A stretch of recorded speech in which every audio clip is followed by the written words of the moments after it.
بسويري اسفند 1990 إنامي چنی کاگ ولی فتاحی عزیزی مامۆستا وەلی فتاحی وەراوەر و دەگاوەشەکی نوێنیەوە پەی پیرۆزبایی ساڵی تازێ شێرەوە پێشکەش کرد و بە گرد و ڕەفیقەکان پاوەتە کە ساڵی تازێ کە هەڵای نامێنەوەی ناڕانە ساڵێەوە بۆ پەرجە وەشی پەرجە شاڵی و پەرجە یاوایی بە ئاواتەکاشە وەشەسیاڵ ئەردا تا بەرەو یانێڵ خۆ ئار نییە پێڵ دیە و دێوانێڵ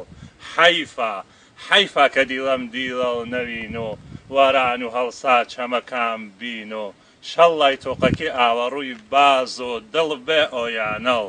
یار عوزرژوازۆ داخۆم جارێ وتەر واران و دیێڵ وار و لابەر و جەدەزبەر شیێڵ داخۆم جارێ وتەر هەنگ و وەشەسیاڵ بێ و پورەدۆوە هجران و لواڵ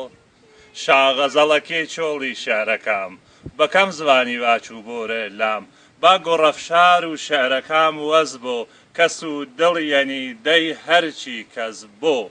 ئەرێ نەزاناو تەوافم کردی دڵ هەزار تاسش پەنە لا بەردی حاجی ئاسانە و کابەکە و چەمیڵ ئیحرامش بەسەن ساتێ و هامدەمیڵ زەمزەم و دیێڵ زیندە کرداوە زامە کۆنەکەم تەمام سرەواوە با خەمیڵ سەڵ جار ڕەجمی دڵ کەرا چەم دیڵۆ تۆشدی گردێ ئەسەرا تا دنیا دنیان قەرزارەمەنی تا دنیا دنیان قەرزارەمەنی خەمیار هەرماچۆ نازارەمەنی پێشکەشتا بوو